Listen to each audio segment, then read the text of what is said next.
story's brilliant. I think, literally it reduces people to tears, even when you just tell it to them sort of second hand. But if they actually stop and watch the animatic or the film, we have people blubbing in their seats.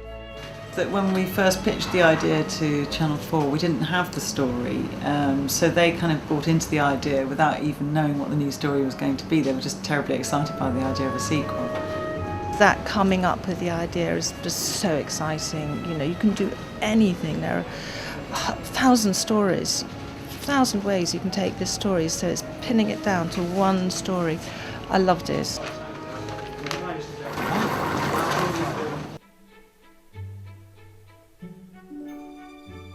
The final idea, I think it probably took us a couple of weeks to actually think of the idea, and then there was a lot of fine-tuning. But our biggest challenge really was what was going to happen at the end and how were we going to make people cry. That was the most important thing, and I think we've done it. I think that the addition of the Snowdog was a stroke of genius. Everyone loves him, he's incredibly cute, and of course he adds a completely different dimension to the story. It's a chance of a lifetime to make a film like this, but to make the film look new and exciting to audiences today is the biggest challenge, yet still have the association with the original film, and we wanted it to look like Raymond Briggs's original books. We were absolutely insistent with Channel 4 that it should all be made in the UK, all in the same studio, exactly the same as the first film. And luckily for us, they agreed.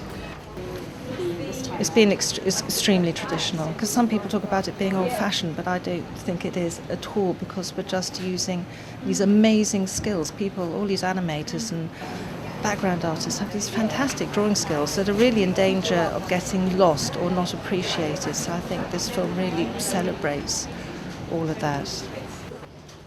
The sharing of skills amongst the different age groups in the studios is wonderful.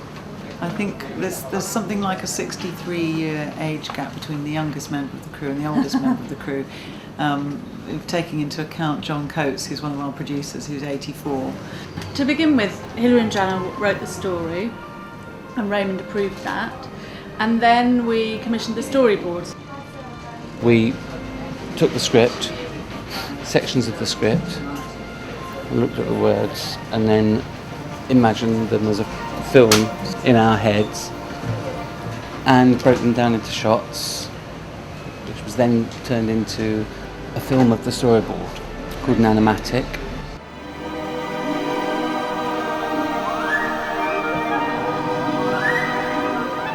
I love seeing when after the storyboard's done, seeing the storyboard come together and your script which has been translated into film format. The next stage is called layout, which is like doing a technical drawing of each frame in the film. In the layouts, what you do is you break down all the elements that go into a shot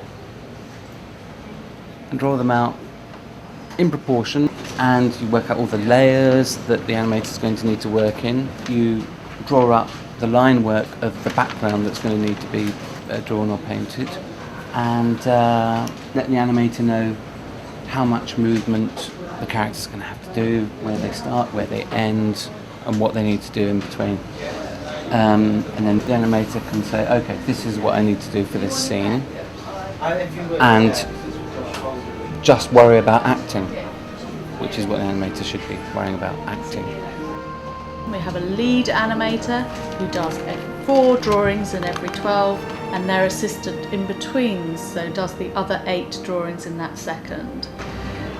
I love seeing characters that you've created come to life. It's like the animators breathe life into them, and they've suddenly got characters and souls, and they're running and leaping about and making people laugh.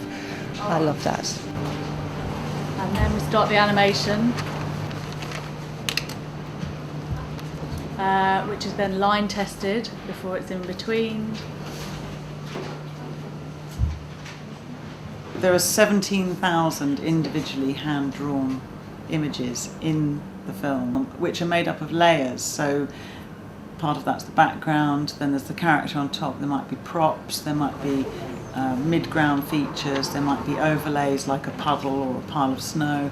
Each of those elements is hand-drawn, so when they're all put together, there are 17,000 of those, but if you split them all out, we calculate that we're going to use about 200,000 pieces of paper. And about 3,000 pencils. Just the amount of work involved is absolutely enormous, and it never stops.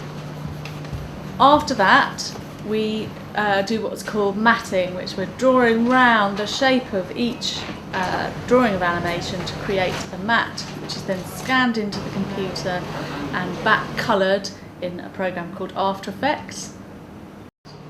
We then take the black and white matte drawing and we render on top, so we colour in with coloured pencil. That's called the rendering process. The almost final stage is called compositing, in which we composite or kind of glue all the elements together. So the background, the back paint, the render, the animation, all get squidged together to create the final picture, onto which we apply some digital special effects. And when you see them put together in the computer and suddenly that character sits within the background, that is really exciting. Suddenly they're living in this other world that you've created for them. One of the things that we can do effectively in the computer is the snow effect. The snow effect we're using is computer generated, but it's based on 3 or 4 hand-drawn snowflakes. So they're still hand-drawn, but they're multiplied, randomised and layered within the computer. When I watched The Snowman as a kid, I thought that's what I want to do. So right since I was at art college, I've been doing flying camera animated background animation. It's the first shot where they're going to be taking off. I've tried to sort of put the camera on, animate the camera almost like it's on a helicopter. We go round and round them as they're running down the hill, and then pull up with them and then away from them and then into them again as they're flying off.